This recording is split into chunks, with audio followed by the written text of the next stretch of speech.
What's up, guys? This is Dave here at the Blind Spot. I want to welcome our next guest. Many of you don't know him, and I actually don't even know him that well. So it's going to be an interesting conversation. Thanks, Simon Curtis. Appreciate you joining me today. Pleasure. Thanks for having me, Dave. And no problem. And, you know, I should have warned you. You should probably put your last name where it says Simon so that people know who you are. But for people who don't know who you are the owner, creator of Curtis GABRIEL, which is a, if I'm correctly, you're an advertising agency out of the UK, based in the UK, correct? Yeah, so we're a digital marketing agency, ad agency. Our head office is the UK. We have an office in the US, awesome. Australia, Sydney, and then we were about to open an office in the UAE. Then COVID hit, so I'm used to saying that, but yeah, that one didn't happen. Yeah, that had to do a little standstill, I'm assuming, right? I mean, just because like everybody else.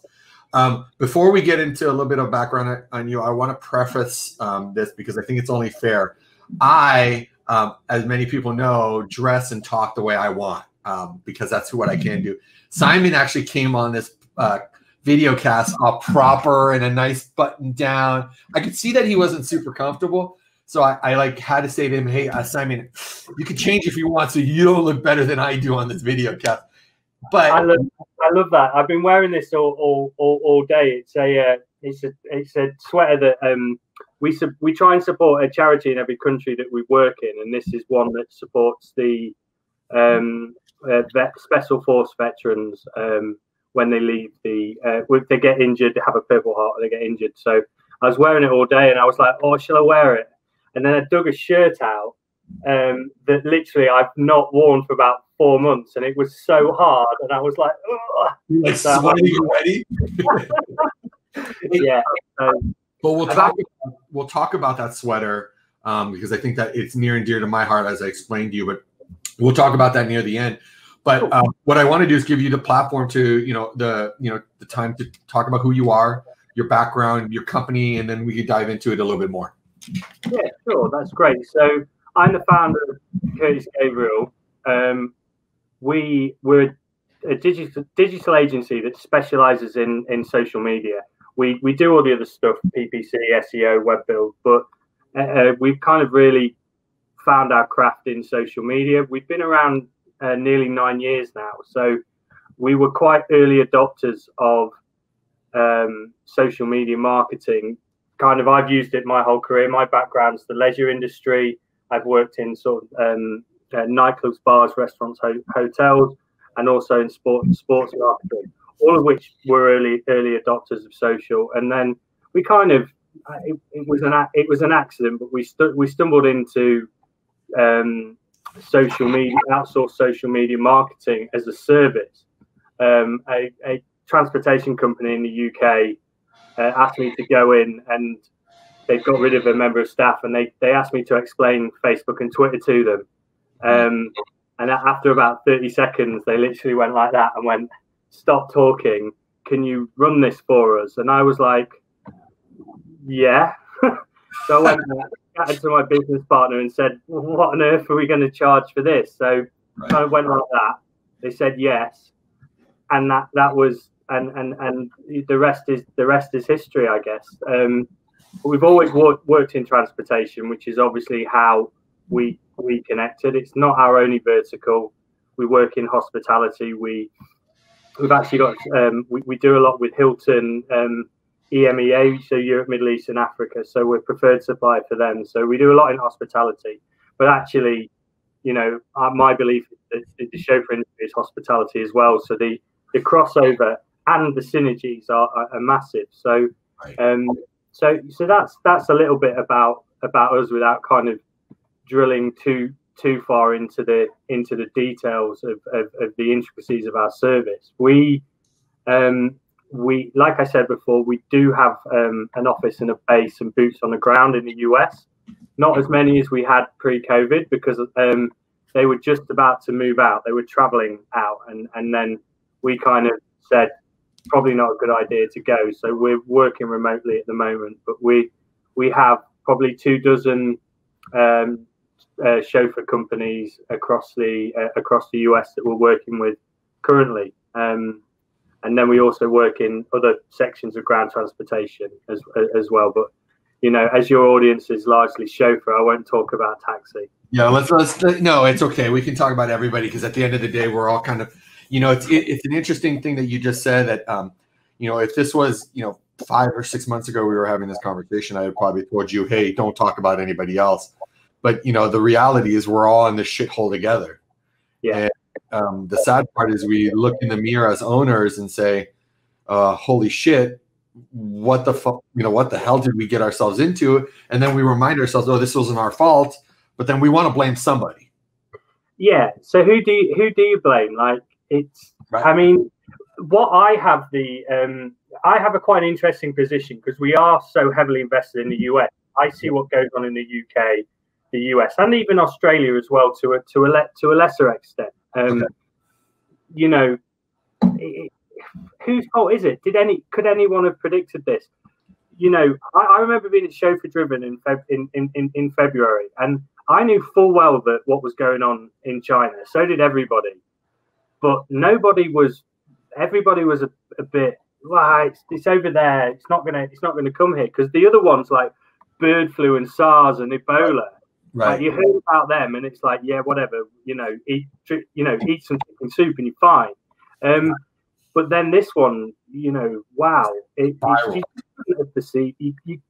couldn't have foresaw it, and I, you know, you've got to laugh sometimes as an owner, and you can't blame yourself. We, as business owners, we didn't create COVID-19.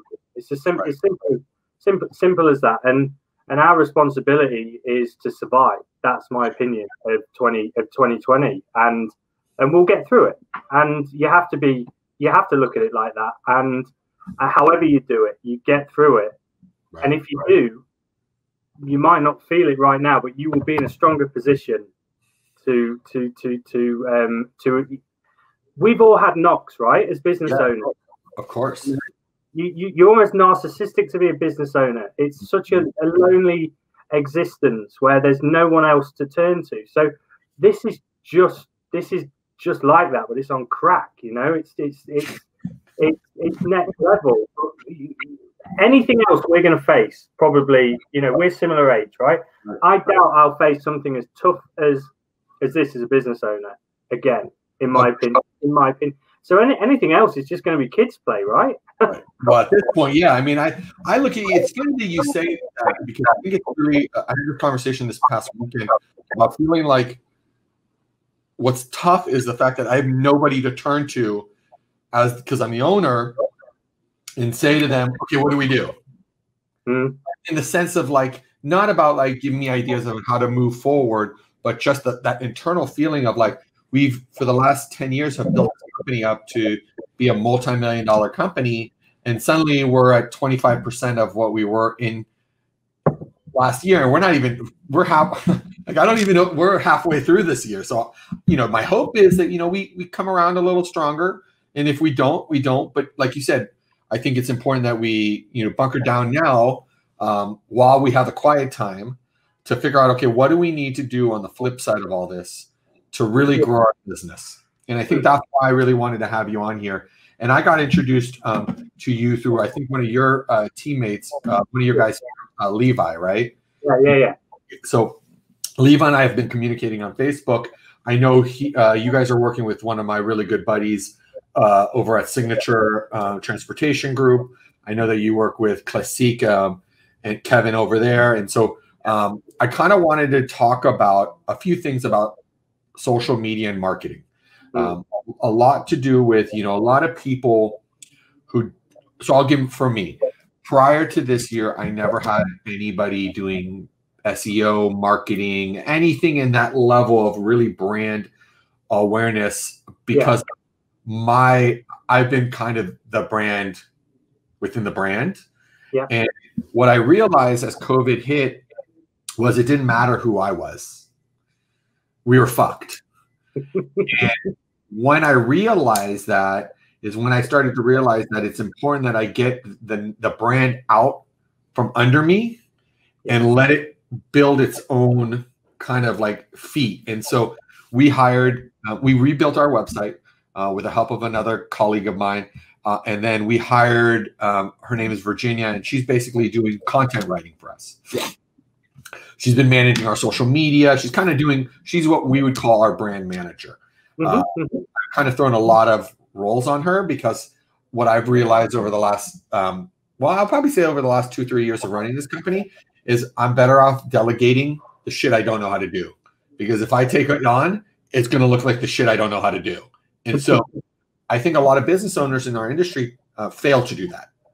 And so what I want to talk, let's first start talking, understanding social media and how it can work for a hospitality company that provides a service compared to a product. That I think there has to be a conversation on what works for service businesses compared to product businesses. Yeah, and I think product businesses are more straightforward. Sometimes I think why didn't I choose that as the vertical? You know, it's, and you see all these, you'll often see ads like from agencies going, oh, I took this product from here to here, and you know, with sales, it's far more measurable because it's just a simple transaction, right? You know, it is. You know, you buy this pen, it costs $1, boom. What we're selling is way more than we're selling an experience, right? And that actually, I think, lends itself nicely to social media. What you can do on social media through the versatility of content is reach different people that require different things, stimulate the emotion that you want them to then you know, for them to then reach out, or certainly have you in their mind at the point that they need you. And what I've always liked about social is I can be as creative as I can in other aspects of marketing, but almost paradoxically I can be measured. I remember working for a nightclub in the UK, and the owner wanted to do a radio campaign to try and drive business for an event. And I didn't agree, but I went, okay, let's do it. And I did it, and it cost a load of cash. And then he came to me and said, did that work or not? And I was like, I don't know. And I told you that at the time. But if I do a campaign for you now on social, I can tell how it's worked. I can see how many people have seen it, who's seen it. But I can also influence through ads who's seen it. And, you know, Facebook ad manager in particular, but LinkedIn as well. And obviously Instagram is owned by Facebook. You know, I blow people's minds when I tell them how targeted you can actually be.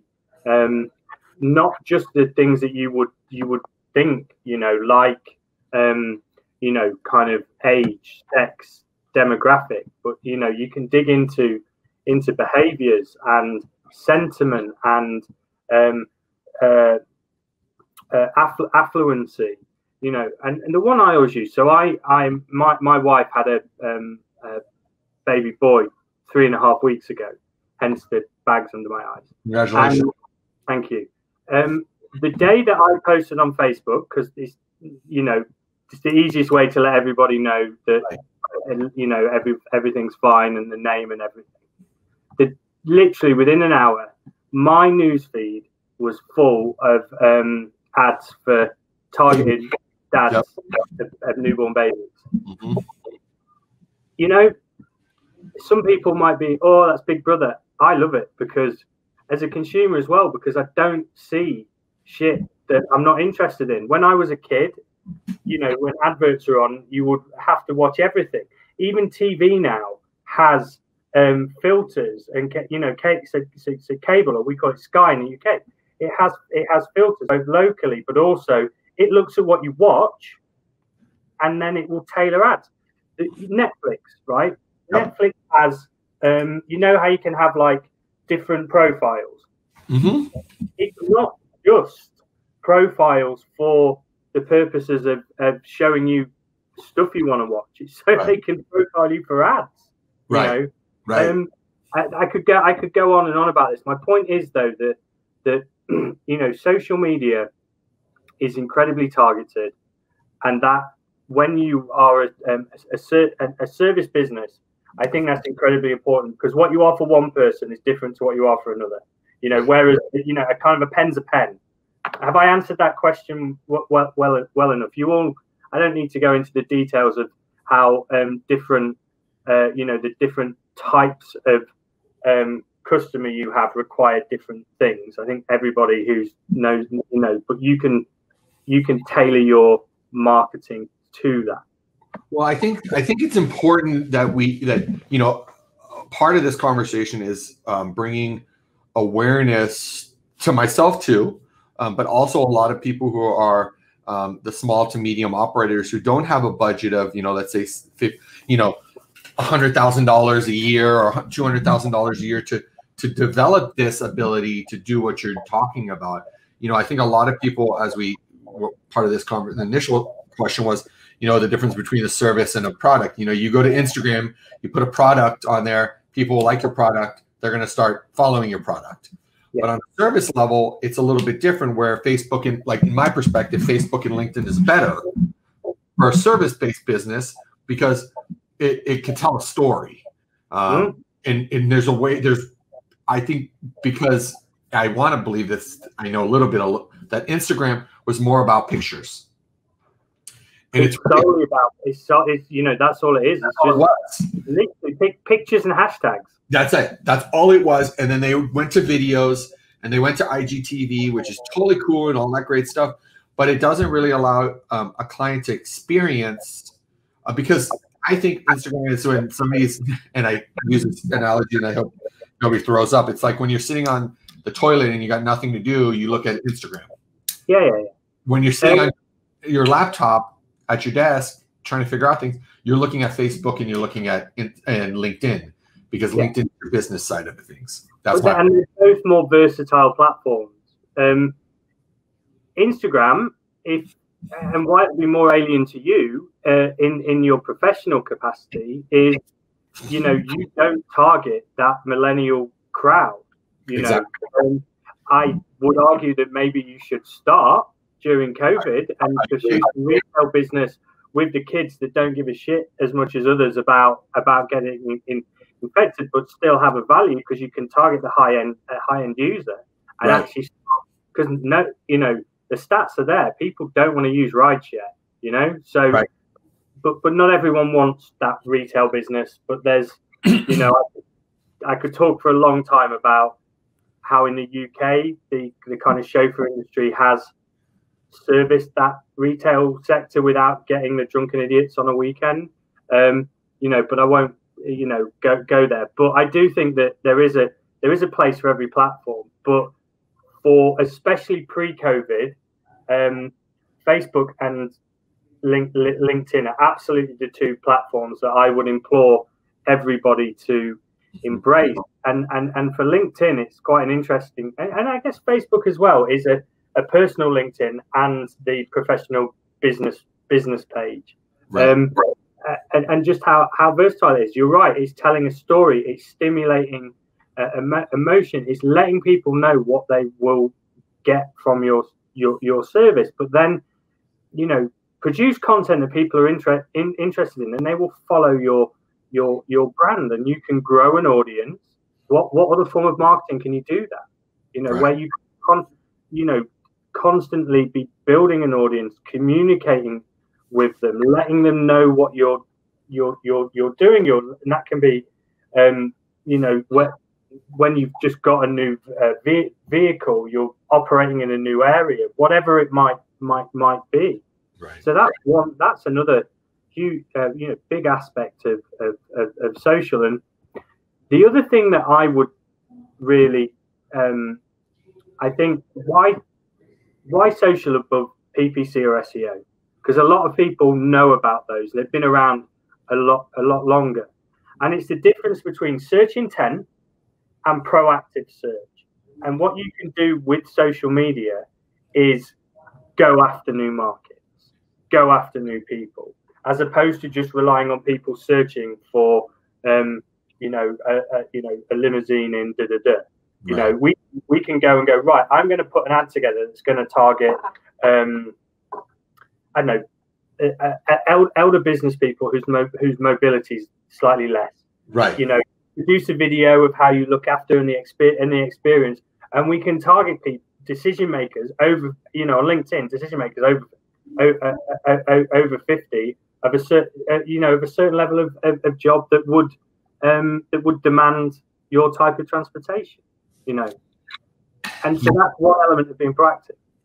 You know, Simon, you sparked a thought in my head, and you said you didn't want to go over, you didn't want to talk about it because you didn't want to bore. I almost wanted, I was waiting for you to say you don't want to bore anybody, but I think it's really important that we talk about this targeting the millennials because I think a lot of, and I'm guilty of this for 100% sure. If you asked me a year ago, what do you want to spend your money on when targeting anybody, it was definitely not the millennials because they were not spending the money that we want.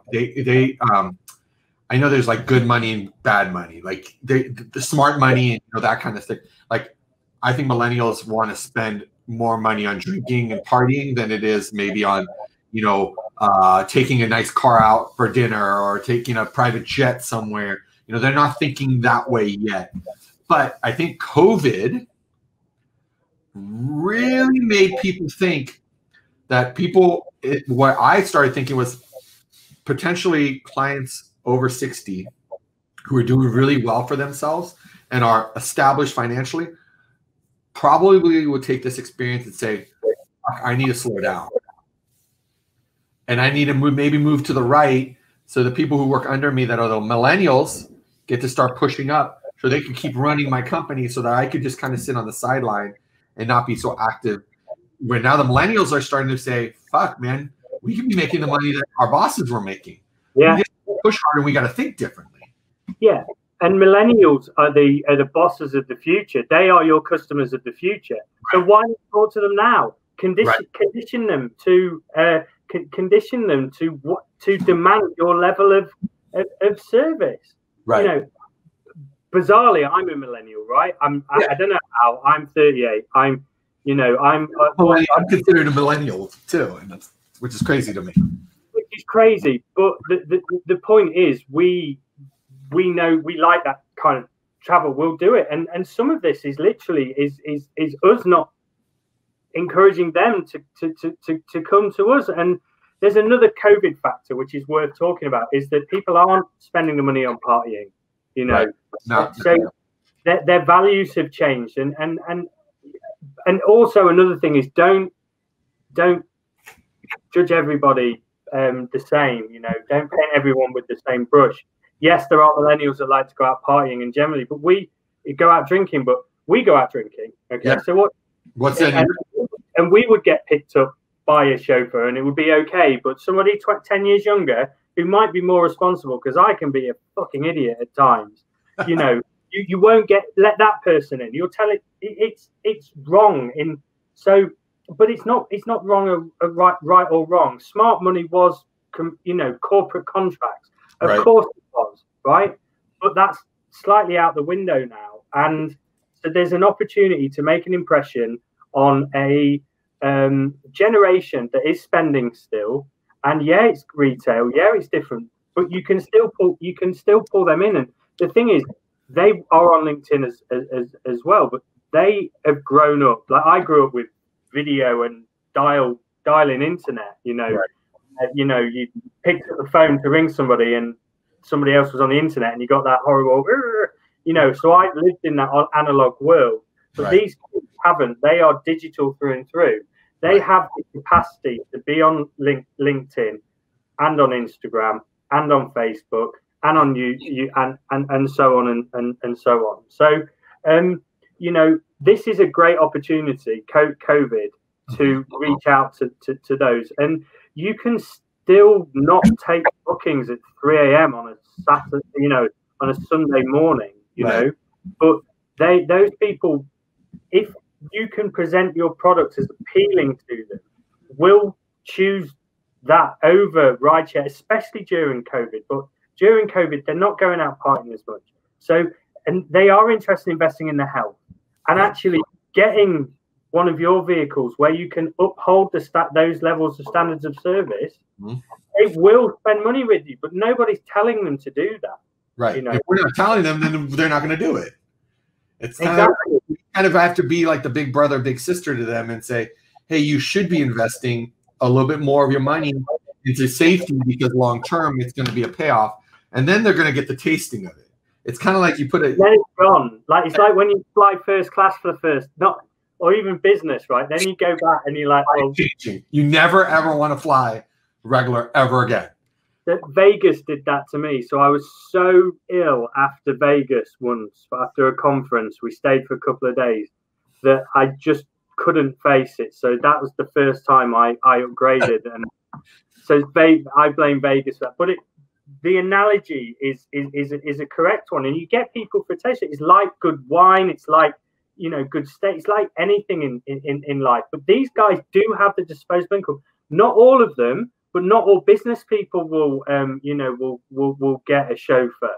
So, and that's where you can still target, again, by affluency, by taste. And the other thing that millennials do is they like to, you know, they will live in poverty, but they will dress in Gucci. Right. You know, yeah. So they will show. So actually, while they might not have the disposable income, they might do to hire you. But the reason that I'm mentioning, so everybody's a potential customer in that sense. It's just about looking at things differently, which surely COVID has encouraged people to do. And so Instagram and that millennial marketing is one of many kind of thought processes that I would implore people to consider. It doesn't have to be a long-term strategy, but it's short-term and with a long-term potential opportunity of building new sales verticals. Right. I've pursued new sales verticals during COVID, as my business has, because I have over 100 hotels and every single one of them shut. So, hindsight's a wonderful thing, eh? I know, right? I mean, I think I think you present some really crazy points, and it's actually like making me change the way I'm thinking, just solely by. And I think a lot of it too is I like to learn, and I take well to somebody who's closer to my age, who drops knowledge bombs. And you obviously know what you're doing. You've been doing this for, we talked. You started college in 9/11 in 2001, and I know we won't. But the whole point is that you really did realize, and you've been doing this for so long now that you understand how things work. And so when I hear these knowledge bombs, and you've dropped quite a bit so far, so I've been writing notes down for my personal self. So I'm not letting you go on this one. I'm going to bug you later, but let's pretend, I'm your new client. I'm a potential client, and I have never done marketing. And I know you've talked about, targeting marketing, and I think most people know what that is and how that all plays out. What are kind of the first steps of, you guys saying, hey, you know what, we would be a good partnership between, let's say, URBANBCN and Curtis Gabriel? Yeah. So the first thing I would do, and I'm very much a solution seller, and I would want to understand where you've been, where you are now, and where you want to go. And I will then really take the time to understand the different markets that you're currently in, the ones that you want to get in. What are your USPs, your unique selling points? What do you want to achieve out of this commercially? Because ROI is hugely important. And then we look to shape a strategy. And ethically, I will always, people often, and certainly in the States, have this idea of what they need. And it's very prescriptive. I need SEO and maybe a couple of social media posts a month. And I'd be like, well, I'm not going to sell. I'm not for you, because that's not going to do anything for you. Right. SEO is great, but it is a marathon, not a sprint. And sometimes you need to be proactive. I'm a very proactive person, and that's reflected in my marketing, my business, how my team works. So we would identify that. and write a strategy, recommend the platforms. If we were talking now, for example, I would still be telling you to keep on with LinkedIn and keep talking to your current customers, because the amount of people that have just stopped talking to their customers, asking how they are, it's like, don't forget them. They're probably hurt. They're hurting as much as you are. We're all in this together. I talked to you about that offline. So don't stop pushing your core, but also let's look at what else we can do. What are you aligned to? What have you got an appetite? All these things. So, and then we build a solution, and it's around content, and then it's around ads, and then it's about service. So for example, people won't know this, we're one of the only agencies globally that runs the accounts 24/7, 365. So at any point of any day, if somebody has an inquiry on social, we'll pick it up. Leaves a bad review, we'll deal with it. Leaves a good review, we'll amplify it. So we'll talk through that, how you want us to respond. I won't scare you, but I'll talk about crisis management and what we can do for reputation. So it's reputation and crisis management, which is part of what we do. And we've dealt with all sorts of stuff. We've, had clients who've been involved with terrorist attacks through to fires and floods and all sorts of stuff. And you operate 24/7. So many variables in your industry with drivers, customers, stuff happens. So we will explore how we want to respond. Who's the point of contact? All these things, and it builds up an overall. We call it a strategy, but it's more than that. That is, and we set the KPIs. What do we want to achieve? Yes, there's branding. How do we measure brand awareness? That's likes. That's increased number of likes. That's vanity. For me, sanity is about engagement levels and the amount of people. So impressions and engagement. Right. Impressions is how many people see your stuff, and engagements is how many people do something with it, like it, share it, comment on it. Engagement rates is something we'll measure, because that's a way of saying people like the shit that we're posting. Right. And then the content is a word that's branded around all the time. Content is king, is all that, but there's so many layers to content. Different types of video, stills, infographics, animated video, all this stuff, and we will and we'll reflect the content that we're going to do tailored to the ads as well. And we'll set ad budgets, we'll run the projections. That's how I always like to start, actually. You can tell the digital landscape in a number of ways. You can check out the neighborhood. So neighborhood integration is really important. You service a community, whatever communities that may be. Right. We'll do the research on that. Who are the influencers in there? Who we should be interacting with? And whose ego should we be stroking and so forth. I call it digital lobbying. And so there's that side. I mean, we've been hired by people to do that, who wanted to try and make an impression on people politically. We've been hired by somebody who wants to sell their business to make it look better than what it is.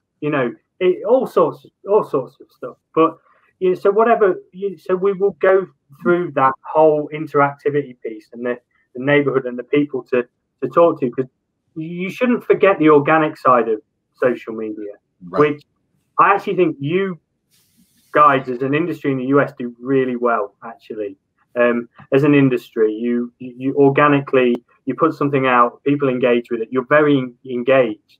But imagine if you had that level of engagement, but for your customers. That's what we would look to achieve. And it's about influencers. There's people that that if you post something, people pay attention to it, right? You can be smart with that, though, because if you comment on their stuff, you'll often get attention from them. So that's how you use influencers to your advantage, or one way. Everyone thinks with influencers, you just send them free shit, they put it on, and then they buy it. you know, you can use influencers in the service industry as well. And we've successfully done that with influencers who we've given rights to. They've produced content, that kind of stuff. So, you know, there's so many layers to what we do, but we'll build that strategy for you, set the KPIs, and then we get we get going, and we measure it and report against it. So it's not just a case of saying we're going to do it. You know, we can actually then prove that we're going to do it. And if we don't do it, we're measuring it, and we improve. Right. So that's kind of how it works, I guess. Well, I think you definitely hit on some really good things, and a lot of people might be sitting here and saying, "Well, you know, how do I come up with a KPI? What realistic ROI should I expect? You know, how long does this take you? You know, a lot of people don't understand that social media specifically, and this is my opinion, it's a longer game. It's not something that you put tomorrow and you're going to get return in a week or two. You have to be kind of smart about how you're putting content up to keep people wanting to come back to look at what you're doing. Yeah. Eventually they're going to start, and then once you hit the nerve of one person, they'll let somebody else know. But do you have any insight on that, and how to, you know, have realistic returns? I think there's a few points to make, and I wanted to answer it earlier, but I got distracted by my own voice. It's a really good, you know, you don't need vast budgets to make social media work for you. And, you know, you talked about people maybe being scared by this. Right. I chatted to a lady last week who saw the work that we did for Hilton and was like, "Oh, I've only got a budget of this, and you're going to be way too expensive for us." And I was like, "It's not even going to cost you that much." You know, so social media marketing isn't necessarily a hugely expensive process. You don't need to do 4 platforms in one go. You could literally just start with your LinkedIn or your Facebook, you know, so you can do it, or you can do it organically. But in terms of ROI, it's about, I always split it into social KPIs, key performance indicators, and then commercial KPIs. Okay. So, and I talked about the social KPIs, the impressions, the likes, and so you, and really there's a value in that. There's a marketing value in that, and so you obviously, depending on how much budget you have, how much you're spending, what market you're in, it's a really hard question to answer specifically. Right. But it is about setting realistic goals, and the social KPIs is the long game. Okay. But ads can be, it's not search intent like I talked about. It's not somebody Googling for a pen, clicking on a website to buy a pen and getting a pen. That's search intent. It's more, it's about reaching somebody with an ad. If the content's good, stimulating an emotion, getting them to then click on it and going. So you can be more proactive. Now, you can get good returns, but it's not search intent, and it's not so. You need to remember that. But you can look at industry standard click-through rates. You can look at, a lot of ads will give you the click-through rates, but just look at conversion rates. Look at, for every X number of clicks, you get a sale. And then you as business owners know what the value is of a sale, so you can work backwards and go, yeah, I'm investing this, I want to get that back. You won't pay its way on day one, but it can. But more importantly, as more you learn, and an agency, or if you're doing it yourself, or for what we would do, the more we learn, the more confident we get with the ad spend, the more you spend, and then you start, and then it really starts paying its way. And you can never quite understand something until you do it. Right. You know, a bit like driving. You pass your driving test, but you don't really learn to drive till you start driving. It's very similar when you run ads and start working on something. Sometimes you can do something and it just works. Other times you've got to work harder at it. But those few steps I've talked about there is how I would set my expectations. With it, and I know that I was a little vague because if I had a specific example, I could be a bit more specific on obvious reasons. But that's how you do it. And if you're using an agency or a staff member, communicate to them what you want to achieve. There's nothing worse than just having to guess at what you're trying to do for the client, you know. Right. Be really, really clear on what it is, because you can be that targeted, you know. Realistic. Now, have you guys, you know, like, okay, for us, we made the decision to bring somebody on board. You know, you've opened up my eyes to a lot of things that I wasn't thinking about, even bringing her on board. I had some expectations. She's far exceeded my expectations in what I wanted. So I'm really happy, you know, being that I've thrown a lot of different things. Is it common that your team would work with somebody else's, maybe internal people, to help be kind of double teaming on certain things? You guys do that kind of thing. See, and I think that's where I think I would benefit, because, you know, it's not like we all know that each person has their skills. And you could say, hey, you know what, to be cost effective here, have your person do this so that we can focus on something else. Yeah. And so I think that, and before we got on this, I told you, you know, I don't spend much on marketing. This is really new to me, and I don't know what to expect. And you know, obviously, after talking to you and getting a better perspective, you definitely are a good salesperson in the sense that you make me want more. And there has to be a level of trust also. Yeah. I would say, as you know, Simon, you've been around our industry long enough. There's a lot of people that promise the world and deliver an eggshell, and it's really just disheartening, because there's a lot of people that are trusted, and when you look at the bigger picture and you look at your return, you know, sometimes a lot of people don't realize that, like you're saying, click-throughs and all that kind of thing. Everybody, I think, in our industry is all about the dollar. You know, like, if I'm going to spend $5,000, I want $10,000 back. If I spend $1,000, I want $2,000, and that's not wrong. I mean, that's understandable. Yeah, but there has to be a realistic conversation of, okay, what does that mean?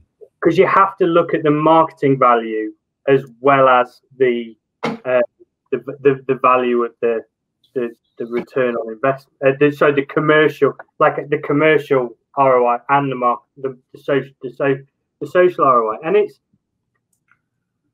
I've done well in this industry. We have a lot of transportation clients globally, and we've done that because we promise that we will make a difference to your business, but we will go out there with every intent of doing it. And we've had clients in this industry for since the day we started. It doesn't work for everybody, but it probably does for about 95% of our clients. Right. And there's a few reasons for that. One is we specialize in the industry, so we don't have to learn it. We know it. Right. We have to learn the individuals we're working with, which is my passion. I love people and getting to know them. And there's some absolute lunatics in this industry, which I like most of the time. No comment. Yeah.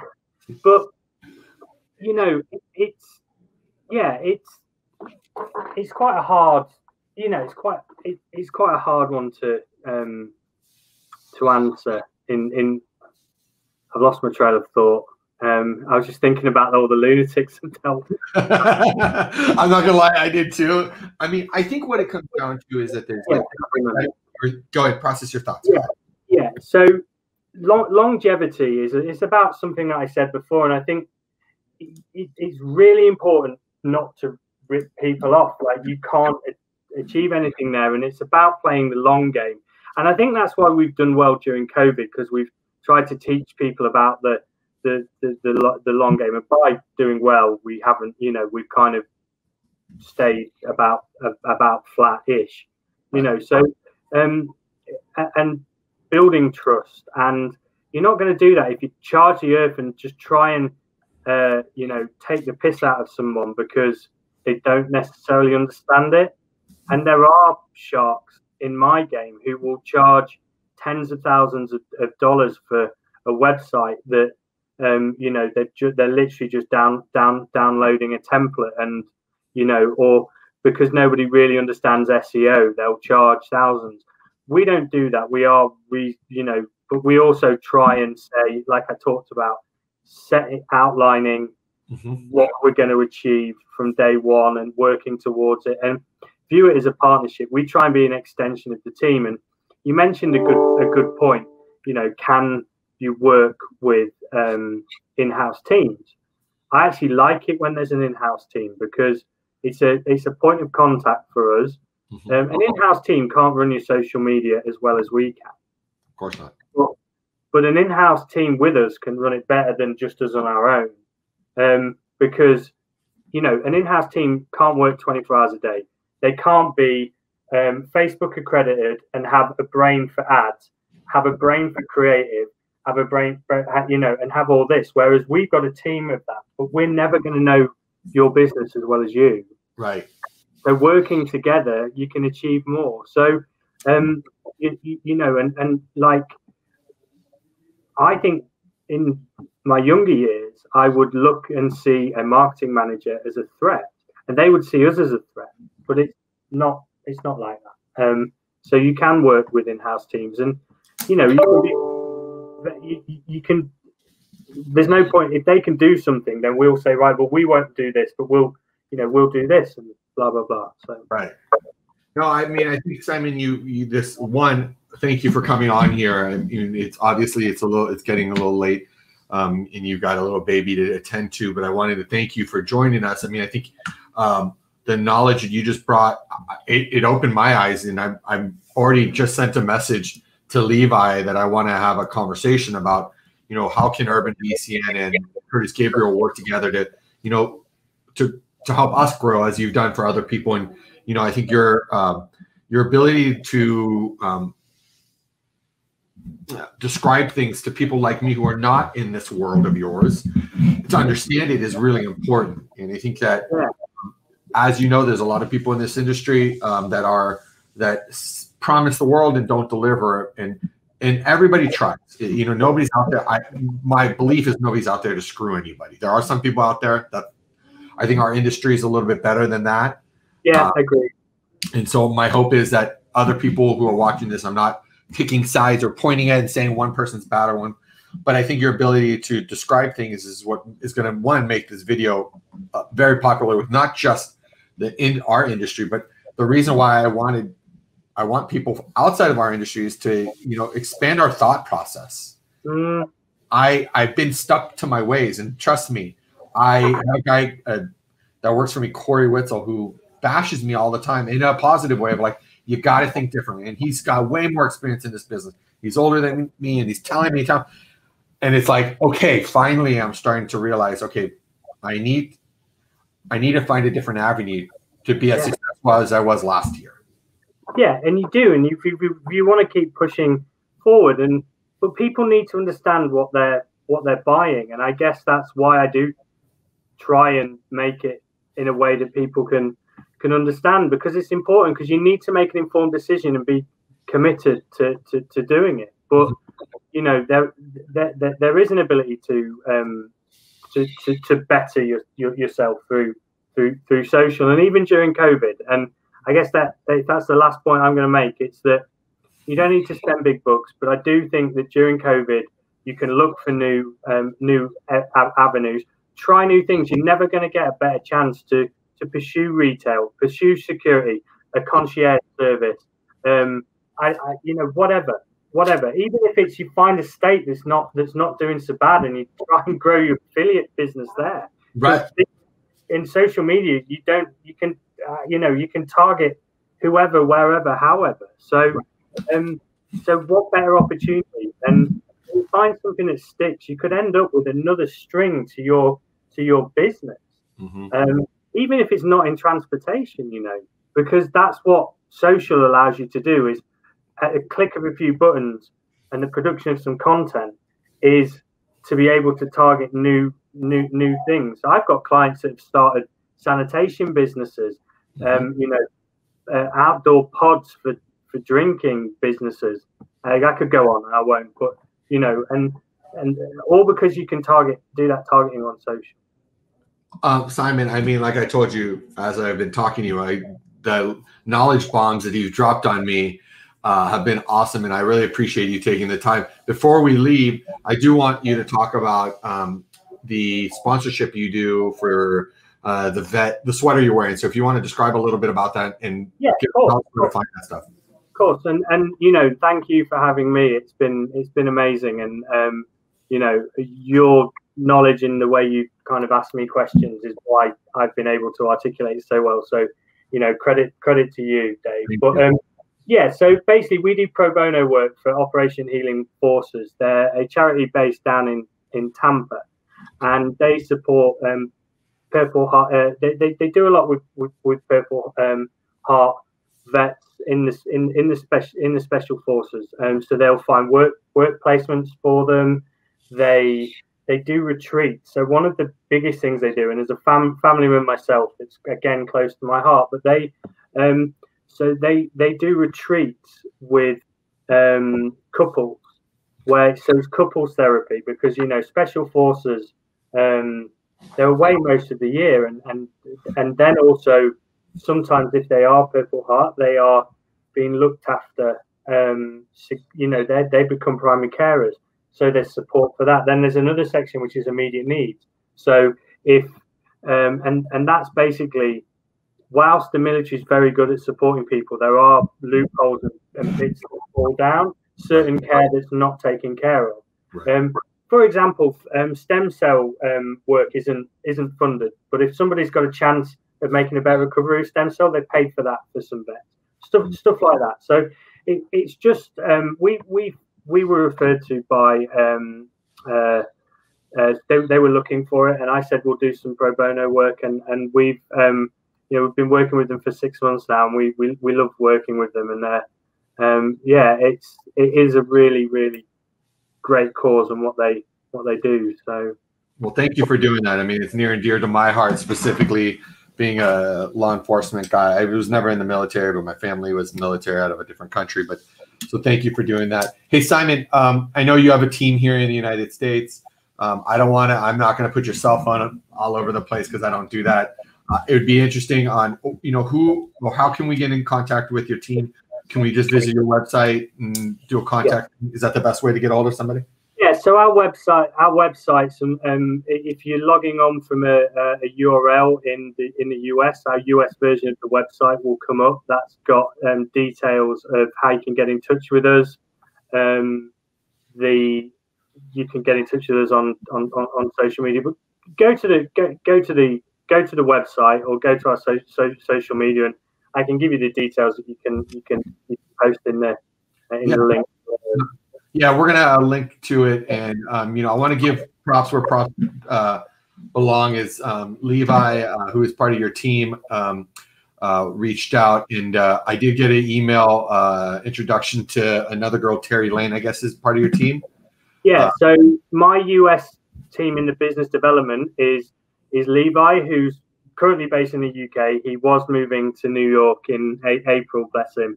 But he's working remotely. So there's Levi, and then there's Terry Lane as well. She's based out of Nashville. She's worked in chauffeur for a long time. She worked for Grand Avenue in Nashville. Yep. She's got a marketing background, so I'm sure some of you will know of her. So she's working with as well. So Levi and Terry will be the people to speak to day to day, and then we have a whole ops team from a delivery point of view. But Levi and Terry are the ones to speak to. Awesome. I'll get in touch with Terry, because she was the first one who pitched me. But hey, Simon, congratulations on the baby. I hope your wife is healthy. I hope the baby's healthy. Stay healthy. I know you now that you're connected to me, you're gonna hear from me. I'm gonna bug you. Right. Just in on you. Hey, keep anyone else. If anyone's got any questions, just ask me. Thank you. Thank you for supporting the industry. Thank you for doing what you're doing. Stay safe. And anybody who wants to connect with Curtis Gabriel, I'll put all the links down below. Simon, again, amazing conversation, knowledge bombed, and I loved it. And thank you for putting on a sweater so that we both you don't look better than me in the video. Okay, got it. Cheers. Thank you. Thank you, sir. Thanks a lot.